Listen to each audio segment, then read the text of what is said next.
On the morning of October 13th, 1899, the residents of Selkirk, Montana, awoke to an impossible sight that would haunt their community for generations. 7 beds in the Thornfield household lay undisturbed, their covers still tucked with military precision as they had been the night before. Yet the rooms felt as empty as abandoned graves. The 7 daughters of prominent merchant Gabriel Thornfield, Margaret, 26, Catherine, 24, twins Eleanor and Elizabeth, 22, Sarah, 20, Grace, 17, and Rebecca, just 14, had vanished without leaving so much as a footprint in the morning frost that covered their windowsills. No windows showed signs of forced entry, no doors had been left ajar, and most disturbing of all, their nightgowns hung precisely where they had placed them before retiring, as if the sisters had simply dissolved into the autumn air. The local sheriff's report, sealed by federal order for nearly 8 decades, contained a single chilling detail that authorities refused to discuss with anyone, including the sisters' own father. Each bedroom showed evidence of having been methodically searched by someone intimately familiar with the house's layout. Yet nothing whatsoever was missing. Not jewelry, not clothing, not even the small amounts of money the older sisters kept in their dresser drawers. What happened to the 7 sisters of Selkirk remains one of America's most haunting and inexplicable unsolved mysteries.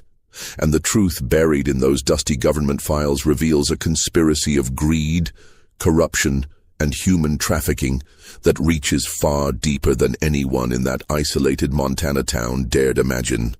Before we continue with the story of the Thornfield sisters and uncover the shocking evidence that has been deliberately hidden from the public for over a century, make sure to subscribe to our channel and hit that notification bell so you never miss these dark historical mysteries that reveal the hidden truths of America's past. Also, let us know in the comments which state you're listening from. We love hearing from our community of mystery seekers around the world, and your engagement helps us bring these forgotten stories back to light. The investigation that followed would expose not just the fate of 7 innocent young women, but an entire network of predators who had been systematically destroying families across the American frontier for decades. The autumn wind that swept down from the Bitterroot Mountains and through the streets of Selkirk carried with it the mingled scents of wood smoke, fallen leaves, and the ever-present metallic tang of silver ore that had transformed this forgotten corner of Montana territory into one of the most prosperous communities between Denver and Seattle. In 1899, Selkirk was a town caught between 2 worlds, the rough-hewn frontier settlement it had been just a decade earlier, and the refined community it aspired to become as Eastern money and influence flowed westward along the newly completed Northern Pacific Railroad line. With a population that had swelled to nearly 800 souls, Selkirk represented everything that Americans in the late 19th century believed about opportunity, progress, and the endless possibilities of Western expansion. The main street buzzed with activity from dawn until well past sunset. Freight wagons loaded with silver ore rumbling toward the railway depot, well-dressed businessmen stepping off the evening train from Chicago and New York, and families who had traveled thousands of miles for the chance to build new lives in a place where a man's worth was measured by his determination rather than his pedigree. Yet beneath this veneer of prosperity and progress lay the same tensions that plagued communities throughout the American West.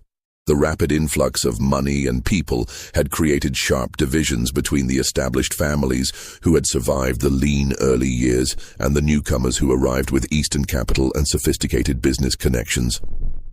Labor disputes simmered constantly between the miners who risked their lives daily in the silver shafts and the investors who lived in comfort hundreds of miles away. Most troubling of all were the whispered concerns about young women who had arrived with their families, but then mysteriously departed for opportunities in distant cities, leaving behind only vague explanations and tearful farewells. At the center of Selkirk's transformation stood Gabriel Thornfield, a man whose remarkable success story had become legendary throughout the territory, but was beginning to attract uncomfortable scrutiny from those who wondered how a simple dry goods merchant had accumulated such extraordinary wealth in such a short time. Gabriel had arrived in Selkirk during the brutal winter of 1892, driving a single wagon loaded with basic supplies and accompanied by his 7 daughters, his wife having died of pneumonia during their journey from Ohio. The sight of this determined widower and his children, huddled around a campfire in the bitter cold, had moved the established residents to offer assistance, and Gabriel had quickly established himself as both a shrewd businessman and a devoted father.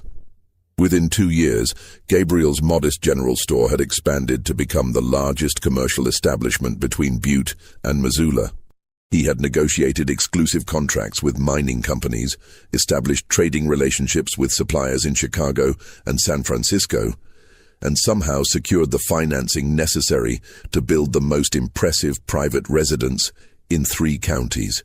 The 3-story Victorian mansion on Maple Street, with its elaborate gingerbread trim, stained glass windows and wraparound porch, served as both a symbol of his success and a testament to his devotion to providing his daughters with every advantage that wealth could buy.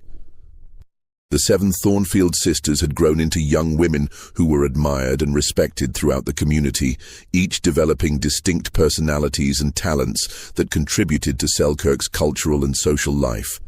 Margaret, the eldest, possessed a sharp intellect and natural leadership abilities that had made her the most effective teacher the town school had ever employed.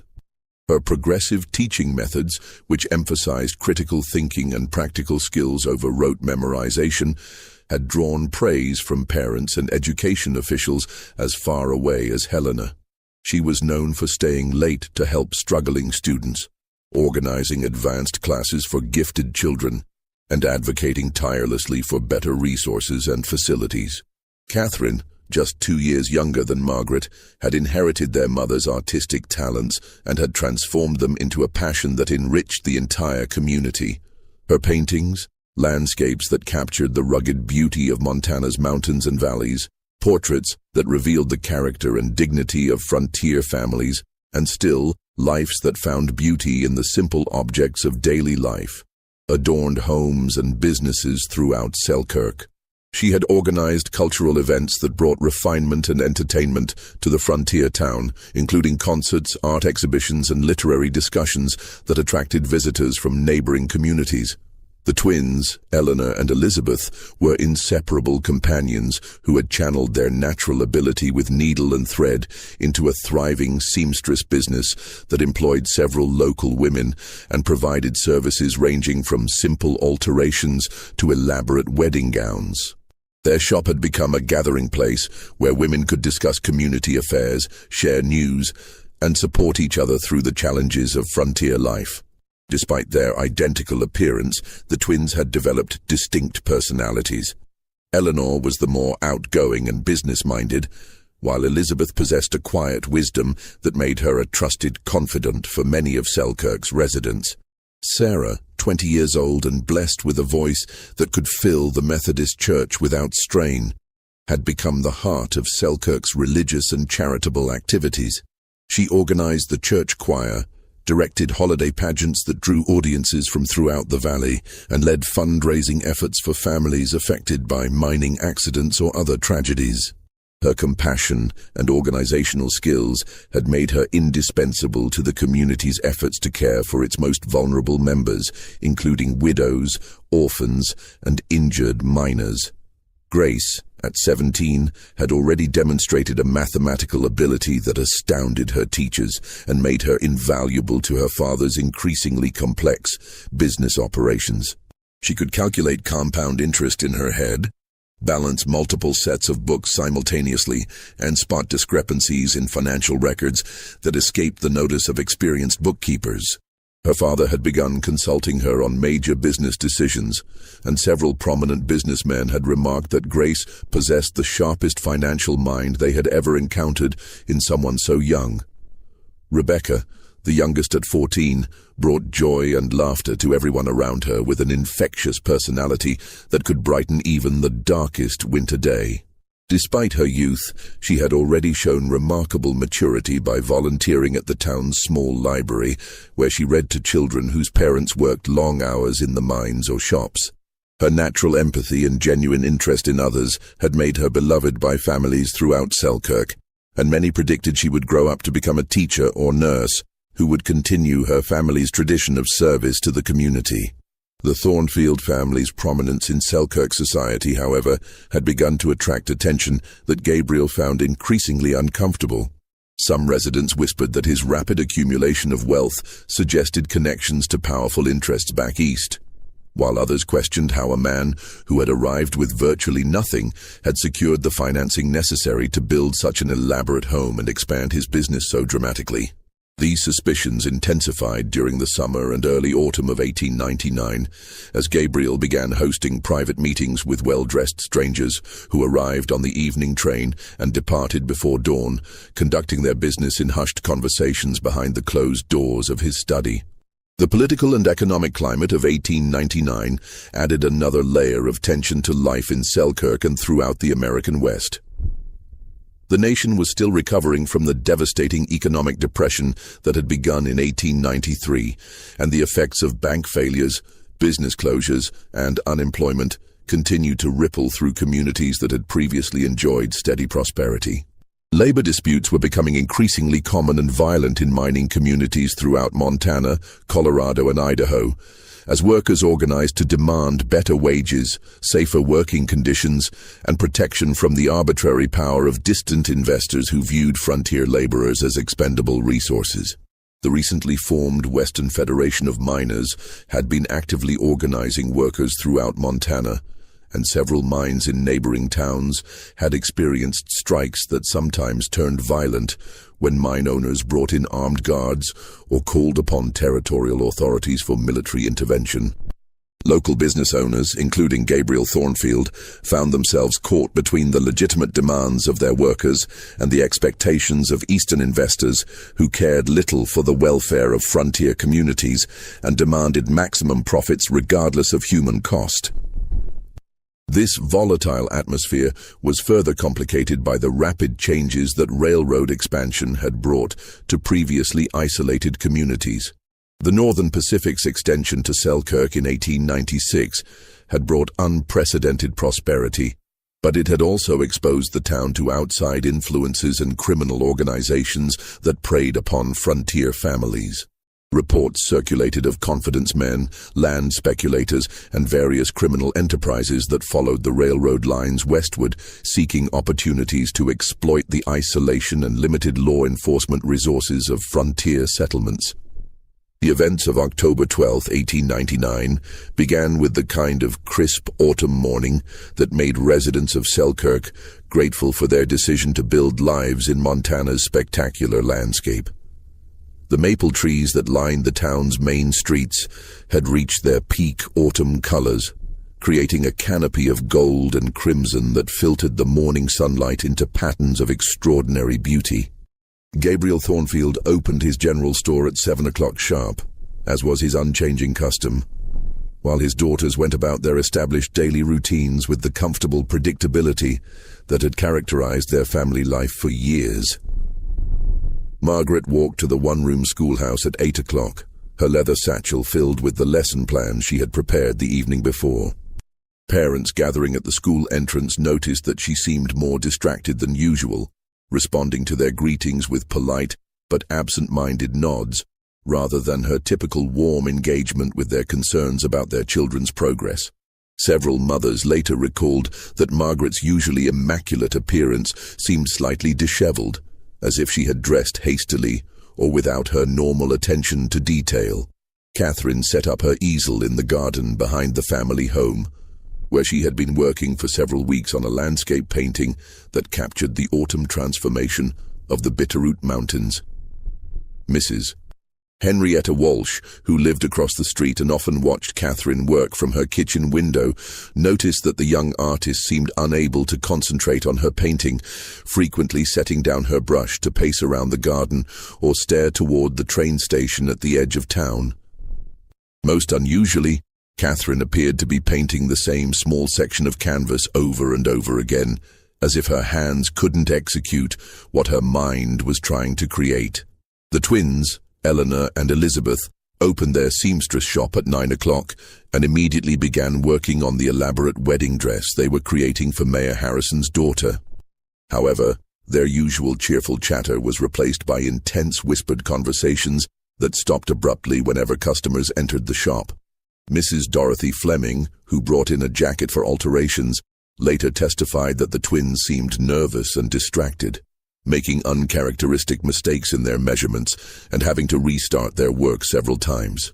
Sarah spent the morning at the Methodist Church practicing hymns for the upcoming Sunday service, but Reverend Thomas Atwood noticed that her usually perfect pitch seemed uncertain, and she repeatedly stopped mid-song to stare out the windows toward the main street. When he asked if something was troubling her, Sarah's response was evasive and uncharacteristic. She claimed to be feeling slightly unwell, but refused his offer to summon Dr. Porter or to send word to her father.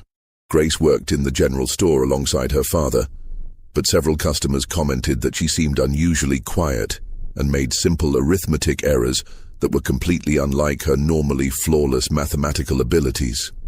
Gabriel himself appeared tense and distracted, frequently checking his pocket watch and glancing toward the street as if expecting someone or something that failed to arrive on schedule. Even young Rebecca, normally the most carefree and talkative of the sisters, seemed subdued as she helped Mrs. Caldwell with the household's daily cleaning and preparation for the evening meal. The housekeeper later recalled that Rebecca asked several unusual questions about travel, whether she had ever been far from Montana, whether she missed her family when she had worked in other towns, and whether she thought it was possible to be happy when separated from everyone you loved. As the afternoon progressed, the subtle disturbances that had marked the sisters' behavior throughout the day became more pronounced. At approximately 3 o'clock, Dr. Samuel Porter was returning from a house call when he encountered all 7 sisters walking together along River Street in the direction of the train depot. This struck him as highly unusual, since their daily routines typically kept them occupied with their individual responsibilities during the afternoon hours, and he had never seen them all together away from the family home, except during church services or special community events. What disturbed Dr. Porter most profoundly was the sisters' demeanor as they walked. Normally vibrant, talkative, and engaged with everyone they encountered, the 7 young women moved in complete silence, their faces pale and their expressions troubled in ways that suggested deep emotional distress. They walked with the mechanical precision of people who were forcing themselves to complete an unpleasant but unavoidable task, their usual grace and natural warmth replaced by a rigid determination that seemed almost military in its intensity. When Dr. Porter called out a cheerful greeting, only Rebecca looked back, and the fear in her young eyes chilled him to the bone. The girl's face, normally animated with laughter and curiosity, wore an expression of terror that seemed completely incompatible with the safe, familiar surroundings of their hometown. For a moment, their eyes met across the distance, and Dr. Porter later swore that Rebecca's gaze conveyed a desperate plea for help that she was powerless to voice aloud. The last confirmed sighting of the Thornfield sisters as a group came from Timothy Fletcher, the night clerk at the telegraph office, whose window provided an unobstructed view of the main street and the wooden sidewalks where the town's residents conducted their evening business. At approximately 9:15, Fletcher glanced up from his work, transcribing messages, to observe all 7 sisters standing together beneath the amber glow of the street lamp directly outside his office window. Their positioning and body language struck Fletcher as extraordinary and troubling. Rather than the casual arrangement of sisters engaged in conversation or family business, they stood in a precise line facing toward the train station, their posture rigid and their attention focused with an intensity that suggested both anticipation and dread. They appeared to be waiting for something or someone specific, their stillness so complete that Fletcher initially wondered if his eyes were playing tricks on him in the uncertain lamplight. What made this sighting particularly significant was the unusual nature of their clothing. Instead of the practical work dresses or comfortable evening wear they typically chose for family activities, all 7 sisters were dressed in their finest garments, elaborate dresses more suitable for special occasions or formal social events than for an ordinary Thursday evening in Selkirk. Their hair was arranged with a formality that suggested careful preparation, and each wore jewelry that Fletcher had only seen them display during church services or community celebrations. Most disturbing of all was the collective expression visible on their faces in the lamplight. Rather than the excitement or pleasure that might accompany preparations for a special event, the sisters displayed a combination of resignation and fear that suggested they were steeling themselves for an ordeal rather than anticipating a celebration. When Fletcher looked up from his work again approximately 10 minutes later, they had vanished as silently and mysteriously as they had appeared. The hours that followed remain among the most puzzling aspects of the entire mystery, largely because the only witness to events within the Thornfield household was Gabriel himself, whose account of the evening would later prove to contain significant inconsistencies and omissions. According to his initial statement to Sheriff Harding, Gabriel retired to his study at approximately 10 o'clock to review business correspondence that had arrived on the afternoon train. He claimed to have spent roughly 90 minutes reading letters and updating his business records, a routine that had been his invariable custom for years. Mrs. Caldwell, the family's housekeeper and the only non-family member with regular access to the household, finished her evening duties and departed for her own cottage at precisely 10:30, as was her established routine. Her later testimony provided crucial details about the atmosphere within the house during those final hours. She described an unusual quietness that seemed to pervade the entire building. None of the sisters' voices could be heard from their rooms, no footsteps echoed from the upper floors, and even the normal sounds of settling wood and shifting furniture that characterized the large house in the evening seemed muted and strange. Most significantly, Mrs. Caldwell noticed that the usual preparations for the following day had not been completed. Typically, the sisters would lay out their clothing for the morning, prepare materials for their various activities, and complete small household tasks that would make the next day's routines more efficient. On the evening of October 12th, however, none of these preparations had been made, as if the sisters had abandoned their normal concern for future activities and focused entirely on immediate, undisclosed concerns. Gabriel claimed that he went to bed at his normal hour of 11:30, assuming that his daughters had already retired to their respective rooms on the 2nd and 3rd floors of the house. His account of his evening routine matched the pattern he had followed for years. A final check of the doors and windows, a brief prayer in the family's small chapel room, and retirement to the master bedroom that he had occupied alone since his wife's death during their journey to Montana. What happened during the hours between 11:30 on the evening of October 12th and dawn on October 13th remains one of the most perplexing aspects of the entire case. Gabriel maintained that he slept normally and heard nothing unusual during the night, yet the physical evidence discovered the following morning suggested that extraordinary and carefully coordinated activities had taken place throughout the house while he remained unaware in his bedroom. The discovery that would transform the Thornfield disappearance from a family crisis into a nationwide mystery began at dawn on October 13th, when Mrs. Caldwell arrived to begin her daily routine of preparing breakfast and organizing the household for another day. Her key turned easily in the front door, which she found securely locked as she had left it the previous evening, and she entered the house expecting to encounter the familiar sounds and rhythms of a large family beginning their morning activities. Instead, she was greeted by a silence so profound and unnatural that she later described it as feeling like entering a tomb.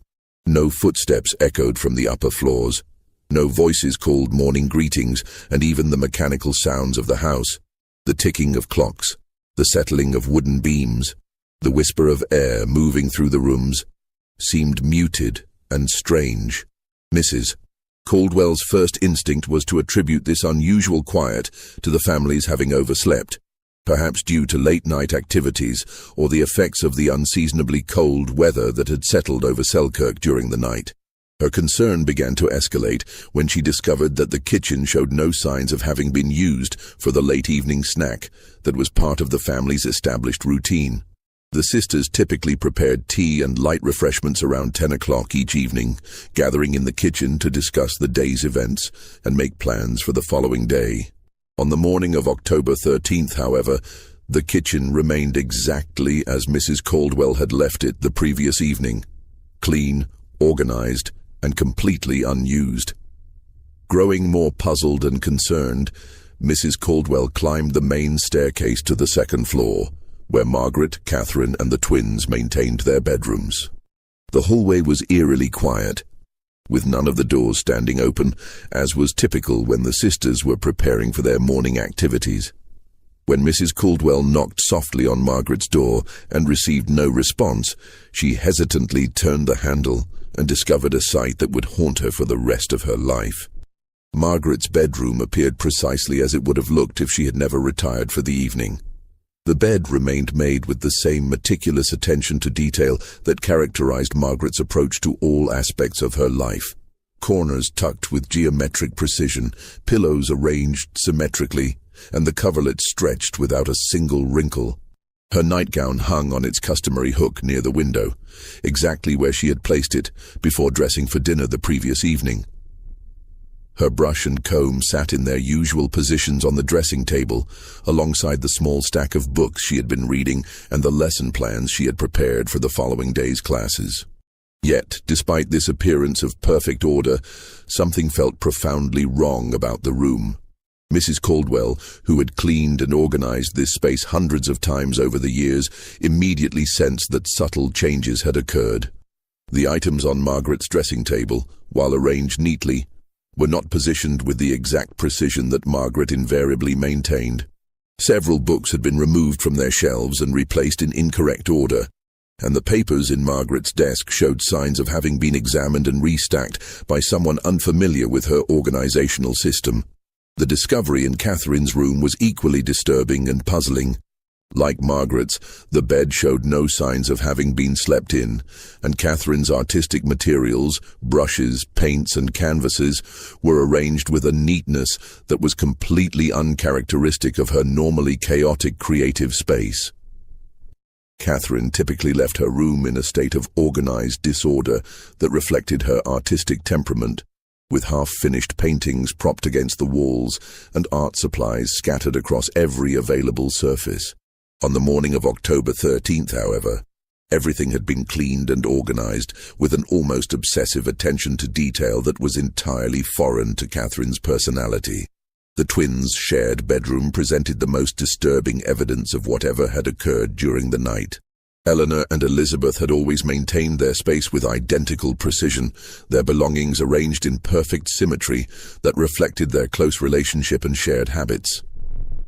On the morning of the disappearance, however, their room showed clear signs of having been systematically searched by someone who had attempted to restore order, but lacked intimate knowledge of the twins' precise organizational methods. Dresser drawers had been opened and closed, their contents examined and replaced, but not in the exact patterns that the twins invariably maintained. Mrs. Caldwell's horror reached its peak when she climbed to the third floor and discovered that Sarah's, Grace's, and Rebecca's rooms told the same impossible story. 3 more beds that had never been slept in, 3 more sets of nightgowns hanging undisturbed, and 3 more rooms that showed subtle but unmistakable evidence of having been carefully searched by someone familiar with the house, but not intimately acquainted with each sister's personal habits and preferences. Her screams, when they finally came, echoed through the morning stillness with the intensity that brought neighbors running from blocks away. Mrs. Caldwell ran from the house in a state of near hysteria, stumbling through the streets of Selkirk and crying that the girls were gone, that something terrible had happened, that the impossible had somehow occurred in their safe and familiar community. Gabriel Thornfield, awakened by the commotion and the sound of voices gathering outside his home, initially refused to believe what Mrs. Caldwell was telling him. He rushed through the house, calling his daughters' names and checking each room with the desperate hope that some simple explanation would resolve the crisis. Instead, he was confronted with the same impossible evidence that had terrorized Mrs. Caldwell.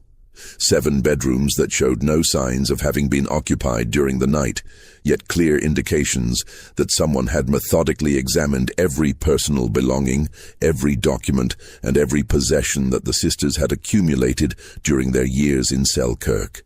Sheriff William Harding arrived within minutes of being summoned, but nothing in his decade of law enforcement experience in frontier communities had prepared him for the methodical investigation that the Thornfield disappearance would require. Harding was accustomed to dealing with straightforward crimes: cattle rustling, claim jumping, occasional violence stemming from personal disputes or excessive drinking. The systematic vanishing of 7 young women from a locked house, without any evidence of forced entry or signs of struggle, presented challenges that exceeded both his experience and his resources. Harding's initial examination of the house confirmed Mrs. Caldwell's observations while revealing additional details that deepened the mystery rather than providing explanations. Every door and window in the house remained securely locked from the inside, with no evidence of tampering or forced entry. The front and back doors showed no signs of having been opened during the night, and the windows were all latched in their normal positions. Most puzzling of all, there were no footprints in the soft earth around the house's foundation, despite the fact that anyone entering or leaving the building during the night would necessarily have left clear tracks in the moisture-softened soil. The systematic search of the sisters' belongings became more apparent as Harding conducted a detailed examination of each room. In every case, personal items had been examined and replaced, but not with the precision that would indicate familiarity with each sister's habits. Clothing had been unfolded and refolded, jewelry had been examined and returned to boxes, and personal papers had been read and restacked.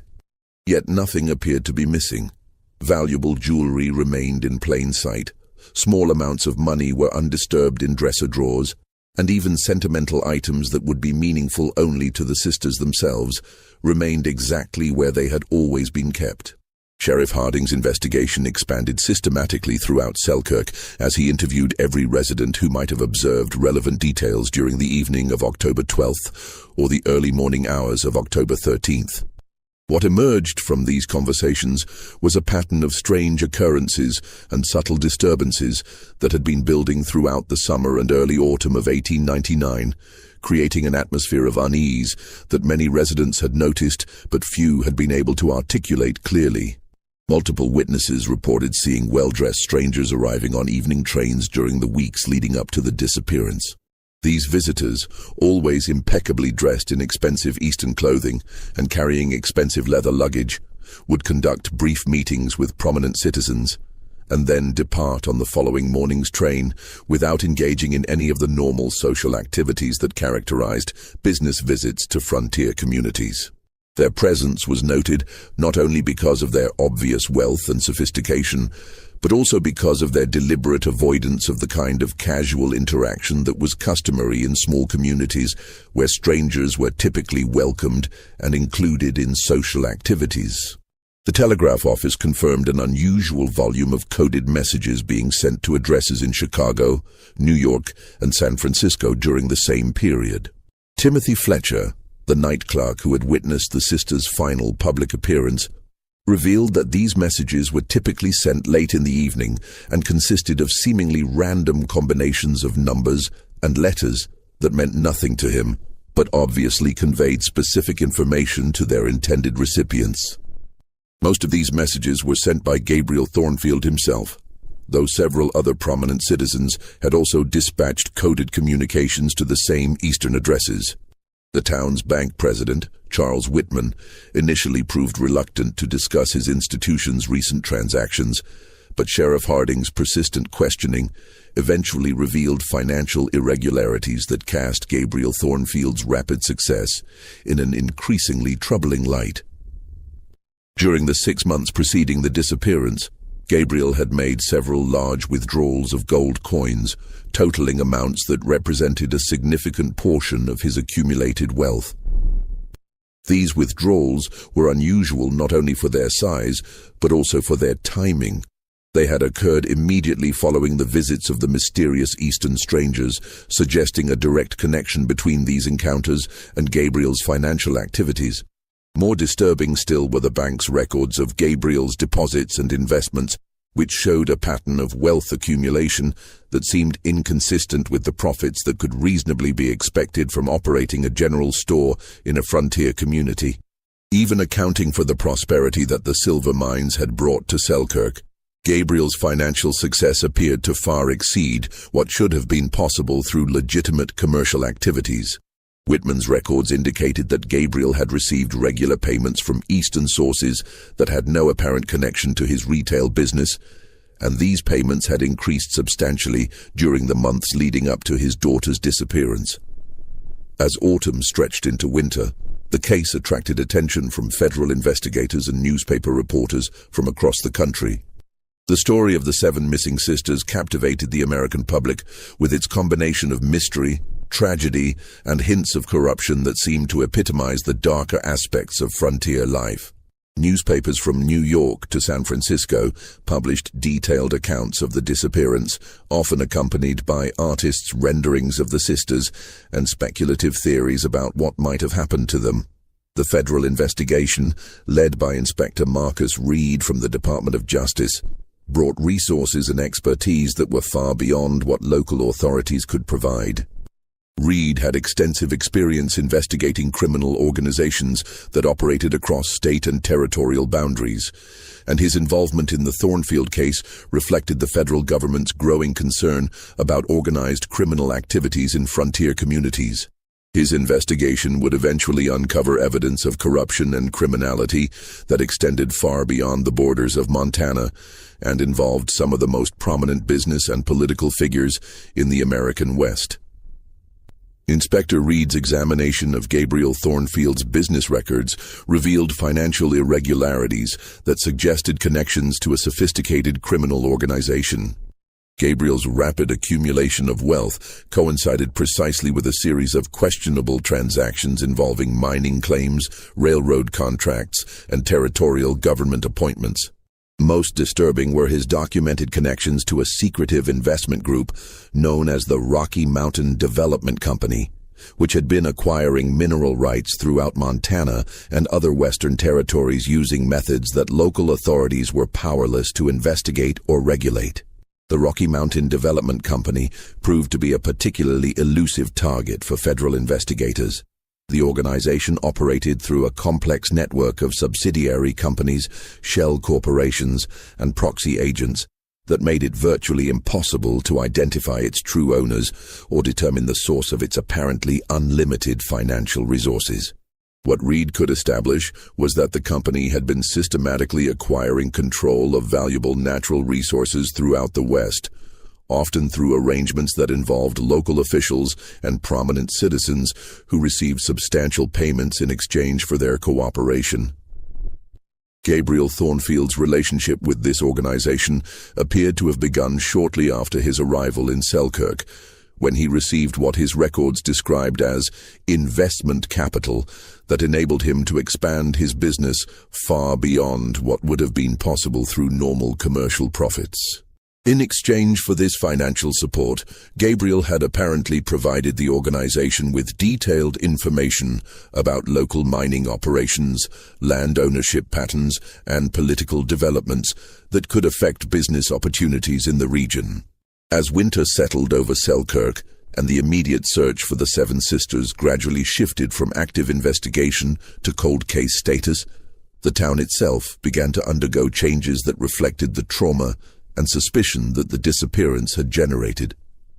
Several families, uncomfortable with the implications of the federal investigation and the attention that the case had brought to their community, decided to seek opportunities elsewhere. New residents arrived who had no connection to the tragedy and no investment in uncovering the truth about what had happened to the Thornfield sisters. Gabriel himself became an increasingly reclusive figure who rarely left his empty mansion except to visit the cemetery where he had erected 7 marble headstones despite the absence of bodies to bury beneath them. His general store, once the center of commercial and social activity in Selkirk, was sold to new owners who had no knowledge of or interest in the mysterious circumstances that had led to Gabriel's withdrawal from community life. The new proprietors found that many of Gabriel's business records had been destroyed or removed, making it impossible to understand the full extent of his financial relationships or the source of his former prosperity.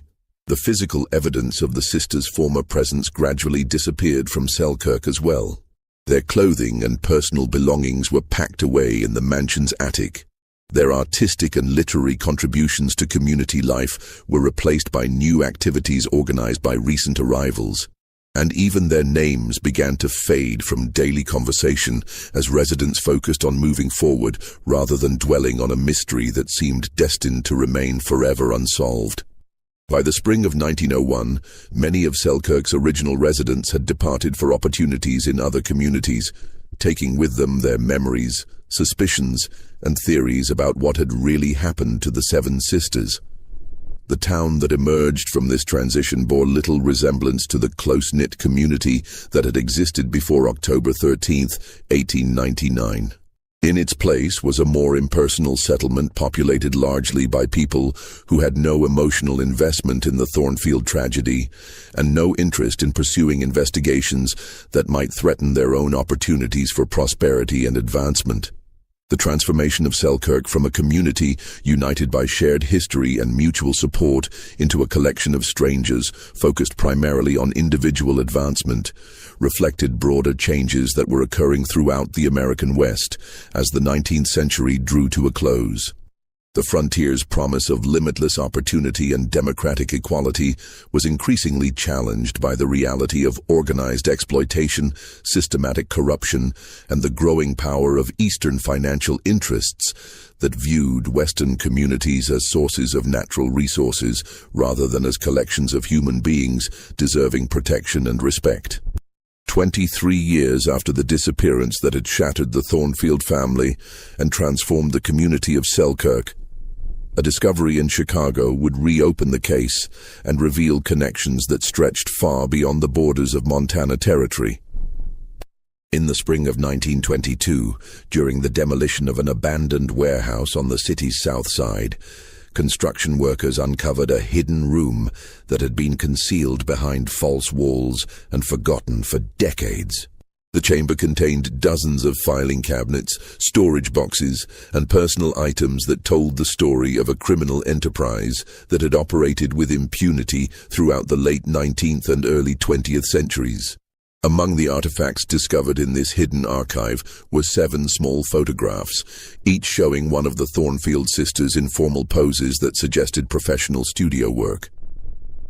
The images were accompanied by detailed written descriptions of each sister's personality, skills, family background, and physical characteristics, compiled with the kind of thoroughness that suggested commercial rather than personal interest. Most disturbing of all, the photographs appeared to have been taken after the sisters' disappearance from Selkirk, as several showed the young women at ages they had never reached in their Montana home. Margaret appeared to be in her 30s in the photograph, her face showing the maturity and gravity that came with adult responsibilities and experiences. Catherine's image captured her in elegant clothing that suggested prosperity and social status, but her eyes held a sadness that seemed incompatible with material success. The twins, Eleanor and Elizabeth, had been photographed separately rather than together, their identical features showing subtle differences that suggested they had developed distinct personalities during their years of separation from each other and their family. Sarah's photograph showed her in formal attire that suggested she had maintained her involvement in religious or charitable activities, but the expression on her face conveyed a profound melancholy that spoke of dreams deferred and hopes abandoned. Grace, captured in what appeared to be her mid-20s, wore the clothing of a woman engaged in professional activities, but her once bright eyes seemed dulled by experiences that had crushed her natural optimism and intellectual curiosity. Most heartbreaking of all was Rebecca's image, which showed her as a young woman in her early 20s, beautiful and properly dressed, but with none of the infectious joy and laughter that had made her beloved in Selkirk. Detective John Sullivan of the Chicago Police Department, who had been investigating the warehouse discovery as part of a broader inquiry into organized crime activities, immediately recognized the significance of these photographs and the accompanying documentation. The materials were part of a vast archive that detailed the operations of what appeared to be a sophisticated criminal organization specializing in what they euphemistically referred to as domestic placement services and social advancement opportunities for frontier families. The organization's records, maintained with meticulous attention to detail over several decades, revealed a business model that was both ingenious and horrifying in its systematic exploitation of vulnerable families throughout the American West.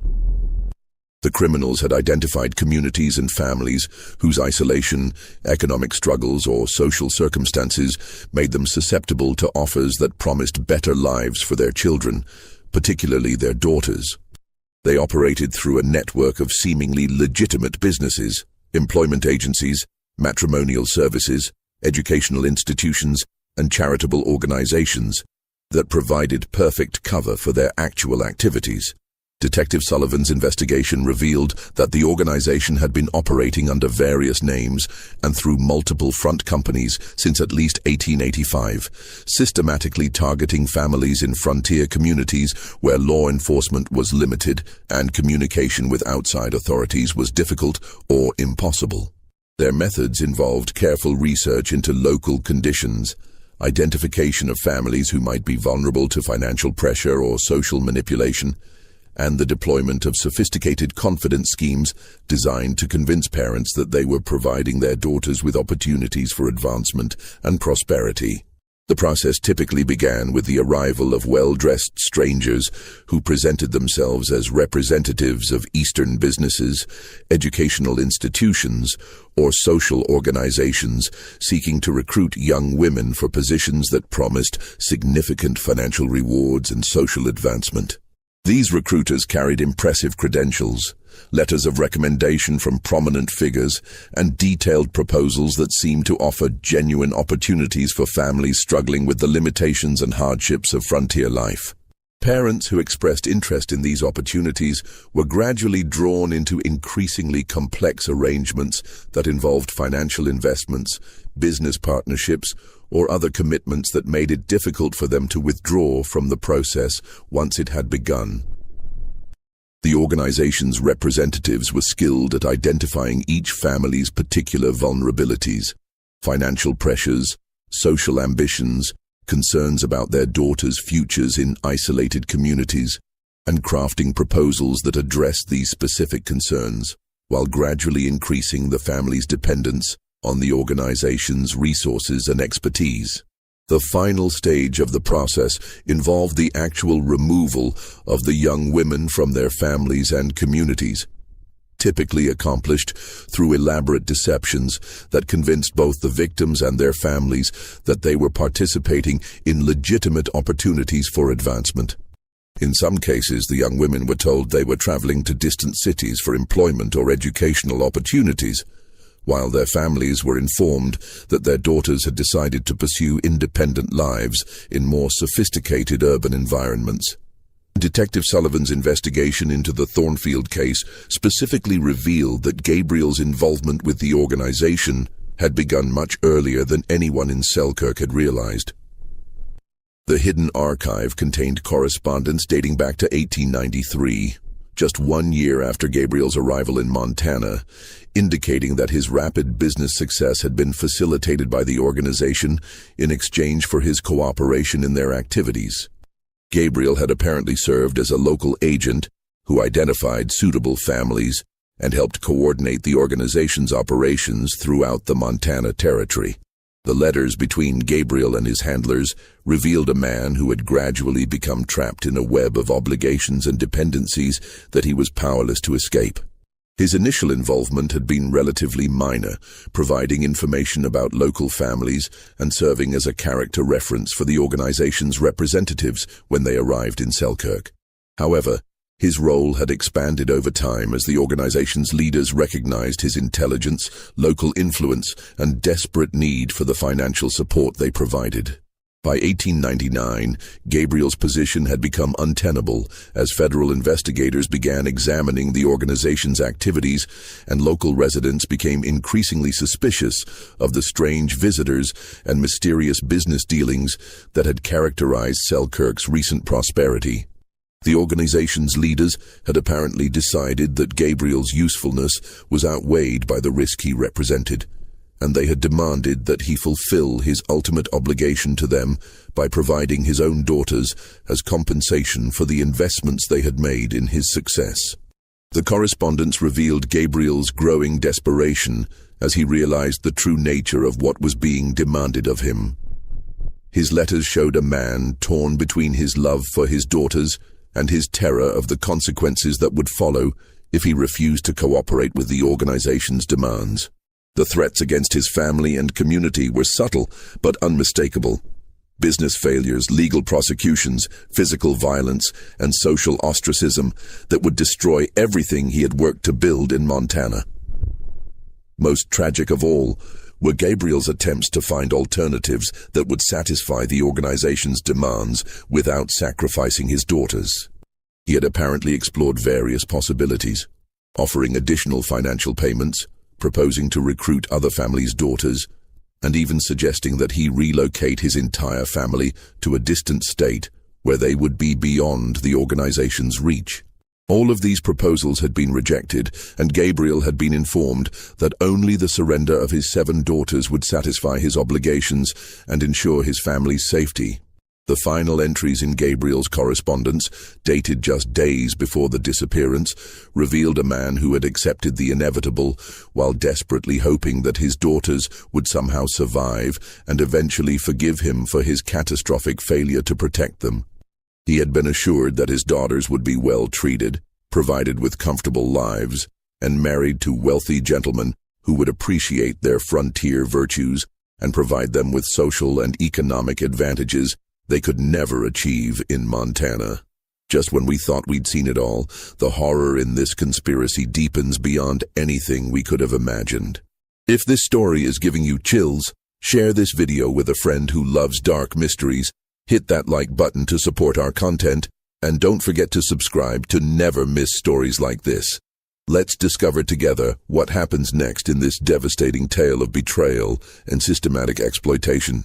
The revelation of Gabriel's correspondence and the organization's systematic methods sent shockwaves through American law enforcement agencies and sparked a nationwide investigation into similar disappearances throughout the West. Detective Sullivan's discovery had exposed not just the fate of the Thornfield sisters, but evidence of a criminal enterprise that had operated with near impunity for decades, destroying hundreds of families while enriching a network of criminals who had corrupted officials at every level of government. As federal agents delved deeper into the organization's records, they uncovered evidence of corruption that reached into the highest levels of territorial and state governments, federal law enforcement agencies, and even congressional offices in Washington, D.C. Judges had been systematically bribed or coerced into ignoring missing person cases and dismissing legal challenges that threatened to expose the organization's activities. Sheriffs and territorial marshals had received regular payments to suppress investigations and intimidate families who attempted to pursue cases involving their missing daughters. Most shocking of all was the discovery that several prominent politicians and business leaders had been active participants in the organization's operations, using their official positions to facilitate the trafficking of young women, while publicly advocating for law and order and family values. These hypocrites had enriched themselves through the systematic destruction of frontier families, while presenting themselves as pillars of their communities and champions of American moral values. The scope of the conspiracy became apparent as investigators traced the organization's financial records and identified the full extent of their operations. Over 300 young women from frontier communities throughout Montana, Wyoming, Colorado, Utah, Nevada, and California had been trafficked through the network between 1885 and 1910. The victims ranged in age from 14 to 26, and they had been selected based on their physical attractiveness, intelligence, skills, and family circumstances that made them particularly valuable in the illegal marriage market. The organization's operations had been facilitated by technological and social changes that characterized the late 19th century American West. The expansion of railroad networks had made it possible to transport victims quickly and efficiently across vast distances, while the isolation of frontier communities and the limitations of communication systems had made it virtually impossible for families to track their missing daughters or coordinate with law enforcement agencies in distant jurisdictions. The criminal enterprise had also exploited the social and economic vulnerabilities that were endemic to frontier life during this period.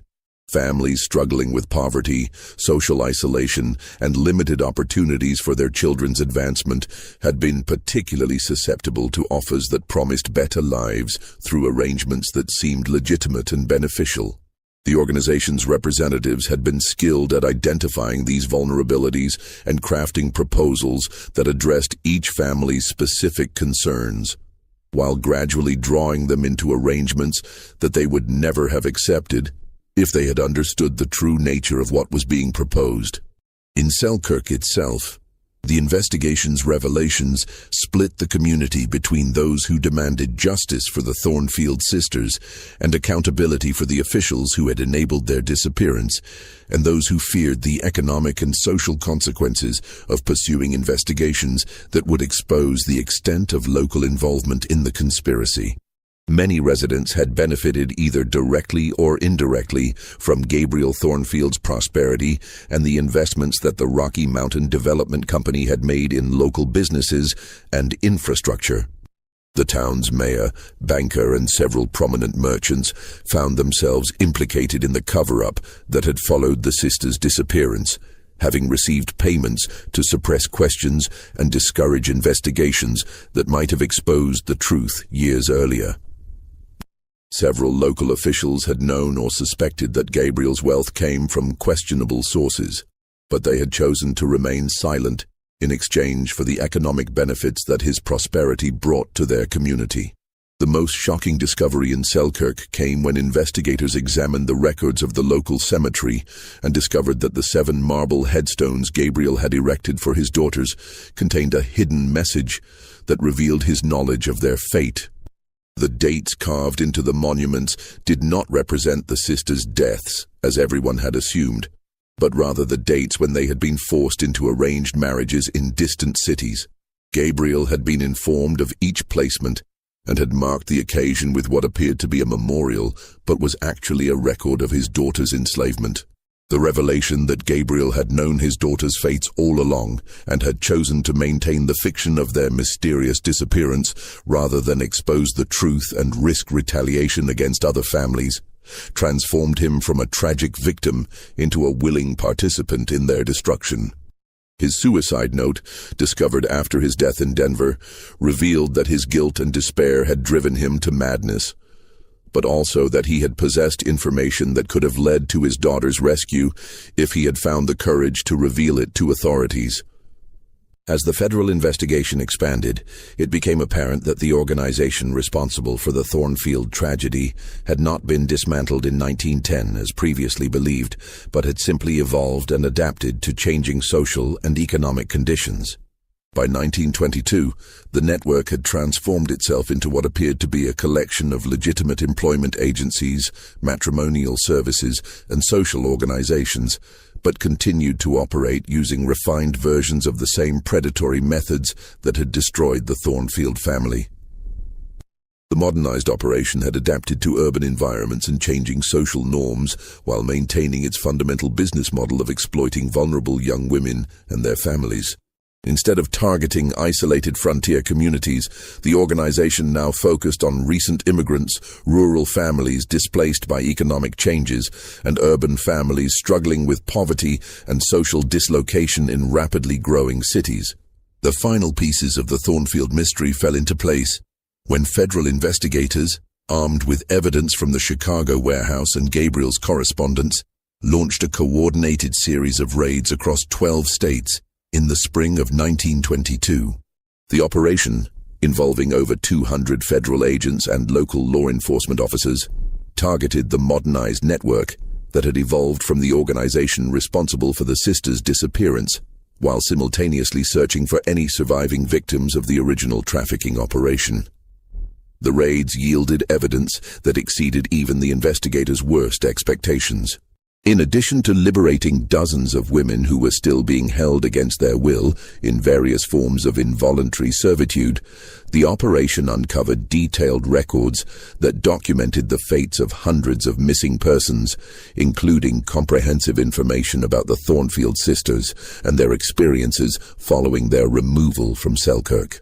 Margaret Thornfield, investigators learned, had been transported to Cleveland and forced into marriage with Harrison Pembroke, a steel mill owner who had specifically requested a bride with teaching experience and intellectual capabilities.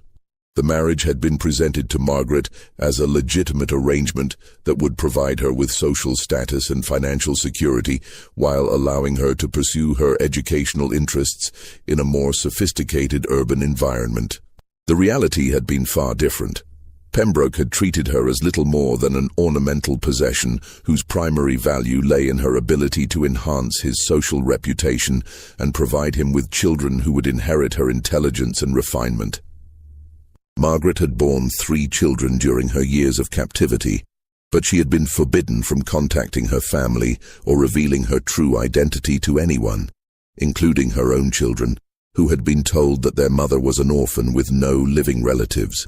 Her attempts to escape had been thwarted by Pembroke's connections to the trafficking network, which maintained surveillance over all their placed women to prevent exposure of their operations and to ensure that the victims remained compliant with their arrangements. The investigators found Margaret living under the name Mary Patterson in a comfortable but closely monitored environment where her every activity was controlled by Pembroke and his associates. Despite nearly 23 years of captivity, she had maintained her intelligence and strength of character, secretly documenting her experiences and gathering evidence that she hoped would someday lead to justice for herself and other victims. Her hidden journals provided investigators with crucial details about the organization's operations and the locations where other victims might be found. Catherine's fate had been equally tragic, but had followed a different pattern of exploitation.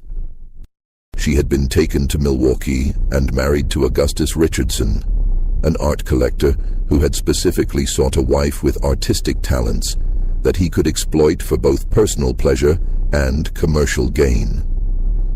Richardson had forced Catherine to produce paintings that he sold under his own name, while keeping her isolated from artistic communities where she might have found support or assistance. The psychological torture that Catherine had endured was evident in the paintings that investigators found in Richardson's mansion, works that showed remarkable technical skill, but conveyed a profound sadness and desperation that reflected their creator's emotional state. Catherine, now living as Caroline Phillips, had survived by channeling her anguish into her art, while secretly planning for an escape that she had never been able to achieve due to the constant surveillance and threats that characterized her captivity. The twins, Eleanor and Elizabeth, had been deliberately separated as part of a calculated strategy to break their emotional bond and make them more compliant with their captor's demands. Eleanor had been placed in St. Louis with Marcus Whitfield, a businessman who had wanted a wife who would manage his household and social affairs with frontier efficiency and reliability. The separation from her twin sister had caused Eleanor such profound psychological trauma that she had suffered a complete mental breakdown within months of her arrival in St. Louis. Elizabeth had been taken to Chicago and forced into marriage with Samuel Henderson, a banker who had valued her practical skills and frontier hardiness, but had shown no interest in her emotional well-being or personal happiness. The loss of her sister and the trauma of her captivity had transformed Elizabeth from the outgoing, confident young woman she had been in Selkirk into a withdrawn, fearful person who lived in constant dread of punishment or retaliation. The investigation revealed that both twins had been told that their sister had died. a lie designed to prevent them from attempting to contact each other and to eliminate any hope of eventual reunion. This deliberate cruelty had been part of the organization's standard operating procedures for victims who had particularly close family relationships that might motivate escape attempts or resistance to their captors' demands. Sarah's story proved to be one of the most heartbreaking aspects of the entire case. She had been transported to Detroit and forced into marriage with Reverend Jonathan Morrison, a prominent minister who had specifically requested a wife with musical abilities and religious background. Morrison had exploited Sarah's talents by forcing her to perform in his church and at social events while presenting himself as a devoted husband and religious leader. The investigators discovered that Sarah had died in 1905, officially from pneumonia, but evidence suggested that her death had resulted from years of physical and emotional abuse that had weakened her constitution and made her susceptible to illness. Morrison had refused to provide adequate medical care during her final illness, apparently viewing her death as an opportunity to request a replacement wife from the trafficking organization. Grace's mathematical abilities had made her particularly valuable to the organization's leaders, who had placed her with Theodore Blackstone, a Chicago businessman who had used her skills to manage his complex financial operations while keeping her isolated from any contact with the outside world. Grace had been forced to use her intellectual gifts to facilitate criminal activities, including money laundering and fraudulent investment schemes that had enriched Blackstone while destroying the financial security of countless innocent victims. The investigators found evidence that Grace had tried repeatedly to sabotage Blackstone's operations by introducing subtle errors into his financial calculations, hoping to expose his criminal activities to authorities. These acts of resistance had been discovered, however, and Grace had been subjected to increasingly severe punishments that had eventually broken her spirit and destroyed her health. She had died in childbirth in 1909, alone and far from any family support, after being denied proper medical care by a husband who viewed her primarily as a valuable asset, rather than a human being deserving of compassion and respect. Rebecca's fate was perhaps the most tragic of all the sisters, as her youth had made her unsuitable for immediate placement and had resulted in years of captivity in various holding facilities, while the organization's leaders waited for her to reach an age that would make her marketable to their clients. During these years, Rebecca had been moved frequently between different locations, never allowed to form lasting relationships or to develop any sense of stability or security. The constant relocations and the psychological trauma of separation from her family had taken a severe toll on Rebecca's physical and mental health. By the time she reached an age where placement might have been possible, her deteriorated condition had made her unsuitable for the kind of arrangements that the organization typically facilitated. She had died of tuberculosis in 1907, having spent the last years of her short life in a facility that was little more than a prison for unwanted victims who could no longer serve the organization's commercial purposes. The trials that followed the 1922 arrests became a national sensation that exposed not only the Thornfield case, but also the systematic exploitation of vulnerable families throughout the American frontier during the previous 4 decades. Newspaper coverage of the proceedings revealed details about the trafficking operation that shocked the public and led to demands for comprehensive reforms in law enforcement, interstate commerce regulation, and protection of women's rights. Marcus Pemberton, the criminal mastermind who had orchestrated the trafficking network, was arrested at his Chicago mansion in a dramatic raid that uncovered additional evidence of his crimes and revealed the full extent of his wealth and political connections. Pemberton's trial revealed him to be a man of extraordinary intelligence and organizational ability who had perverted these gifts into the creation of a criminal empire that had operated with near impunity for decades. During his testimony, Pemberton showed no remorse for the hundreds of lives he had destroyed, instead expressing pride in what he characterized as a successful business enterprise that had provided valuable services to clients who appreciated the superior qualities of frontier-raised women. His cold, calculating demeanor and complete lack of empathy for his victims horrified even hardened court observers and provided clear evidence of the sociopathic personality that had enabled him to commit such systematic crimes against vulnerable families. 17 of Pemberton's associates were convicted alongside him on various charges related to kidnapping, human trafficking, conspiracy, and corruption of public officials. The evidence presented during their trials revealed the sophisticated nature of the organization's operations and the extent of the corruption that had enabled their crimes to continue undetected for so long. However, the web of corruption and complicity that had enabled the trafficking operation meant that many participants escaped prosecution due to destroyed evidence, intimidated witnesses, and the convenient deaths of key figures before they could testify. Several prominent politicians, judges, and business leaders who had clearly been involved in the conspiracy managed to avoid criminal charges through their political connections and financial resources, though their reputations were permanently destroyed by the revelations that emerged during the trials. The 3 surviving Thornfield sisters faced an agonizing choice when investigators offered them the opportunity to testify publicly and seek justice for their suffering. Testifying would mean revealing their true identities and destroying the lives they had built during their years of captivity, potentially endangering their children and exposing them to retaliation from surviving members of the criminal organization. Margaret, now 49 years old and living as Mary Patterson, chose to testify despite the personal cost involved. Her courage in confronting her captors and revealing the details of her 23 years of enslavement made her a powerful advocate for other trafficking victims and helped establish legal precedents that would provide better protection for women and families in vulnerable situations. Her testimony was particularly effective because of her intelligence, dignity, and ability to articulate the psychological and emotional damage that the trafficking experience had inflicted on its victims. Catherine and Elizabeth, however, chose to maintain their assumed identities and live quietly with the terrible knowledge of their past. Catherine, now living as Caroline Phillips, had established a life in Milwaukee that included children who knew nothing of her true background, and she felt that revealing the truth would destroy their happiness and security without providing any meaningful benefit to other victims. Elizabeth, still living as Ellen Pierce in St. Louis, had never fully recovered from the psychological trauma of separation from her twin sister and felt emotionally incapable of reliving her experiences through public testimony.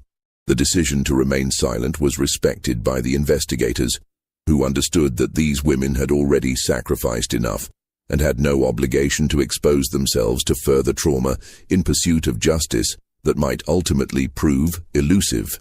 Their choice to preserve the lives they had built also reflected the complex reality that many trafficking victims faced: the need to balance the desire for justice against the practical requirements of survival and protection of their families. The town of Selkirk itself never fully recovered from the revelation of what had happened to its most prominent family and the exposure of the corruption that had enabled their tragedy. Many longtime residents chose to leave rather than continue living in a community that had been built on such a horrific foundation of exploitation and betrayal. The Thornfield mansion, which had stood empty since Gabriel's departure for Denver, was eventually torn down in 1925, and the lot was left vacant as if the community was trying to erase all physical reminders of the family's fate. The 7 marble headstones in the cemetery were replaced with a single monument bearing the inscription, "To the 7 sisters, victims of greed and betrayal, may truth finally set you free." The new memorial was funded by contributions from residents throughout Montana who had been moved by the sisters' story and wanted to ensure that their sacrifice would not be forgotten by future generations. The broader impact of the Thornfield case extended far beyond Montana's borders and contributed to significant reforms in how missing person cases were handled throughout the United States. New federal laws were passed requiring greater oversight of employment agencies and matrimonial services, and interstate cooperation in criminal investigations was significantly improved through the establishment of new communication systems and standardized procedures for sharing information between law enforcement agencies. Perhaps most importantly, the case revealed how economic desperation and social isolation could make entire communities vulnerable to exploitation by sophisticated criminal organizations. The frontier territory's lack of adequate law enforcement and communication networks had created perfect conditions for predators like Pemberton's organization to operate with impunity, destroying countless families while enriching themselves through systematic human trafficking. The investigation also highlighted the particular vulnerability of young women in frontier communities, where limited economic opportunities and social restrictions made them dependent on their families' decisions about their futures. The trafficking organization had exploited these social conditions by presenting themselves as providers of opportunities that would otherwise be unavailable to frontier families, while actually delivering their victims into forms of slavery that were often worse than the limitations they had supposedly escaped. The legacy of the Thornfield case continued to influence American law enforcement and social policy for decades after the trials concluded. The evidence gathered during the investigation provided crucial insights into the methods used by trafficking organizations and helped develop more effective strategies for preventing similar crimes. The case also contributed to growing awareness of the need to protect vulnerable populations from exploitation and to address the social and economic conditions that made such exploitation possible. This tragedy shows us how desperation can blind us to evil, and how the pursuit of prosperity can lead to the destruction of everything we claim to value most. Gabriel Thornfield's desire to provide better lives for his daughters made him susceptible to a deception that ultimately destroyed everything he held dear, while the sisters themselves became victims of a system that valued their youth, beauty, and innocence as commodities to be bought and sold, rather than as human beings deserving of protection and respect. The 7 sisters of Selkirk paid the ultimate price for their father's ambition and their society's willingness to look the other way when profits were involved. But their story also demonstrates the resilience of the human spirit and the importance of seeking truth and justice, even when doing so requires tremendous personal sacrifice. Margaret's courage in testifying against her captors, despite the personal cost involved, helped ensure that other victims would receive better protection and that the criminals responsible for these crimes would face the justice they had evaded for so long. The mystery of what happened to the 7 sisters of Selkirk ultimately became a story about the price of the American dream and the vulnerability of those who pursued it without adequate protection from the predators who lurked at the edges of frontier society. Their tragedy reminds us that progress and prosperity mean nothing if they are built on the suffering of the innocent, and that true civilization requires not just material advancement, but also the moral courage to protect the vulnerable from those who would exploit their desperation and destroy their hopes for a better life. What do you think of this story? Do you believe everything was revealed? Or do you think there are still secrets buried in the files of this century-old conspiracy? The evidence suggests that the trafficking network was even larger than investigators were able to prove, and that similar crimes may have occurred in frontier communities throughout the West without ever being detected or reported. Leave your comment below and share your theories about what really happened in Selkirk and whether other families may have suffered similar fates. If you enjoyed this tale of historical mystery and want more stories from America's dark past, subscribe, hit the notification bell, and share this video with someone who loves mysteries as much as you do. See you in the next video, where we'll explore another chilling chapter from our nation's hidden history.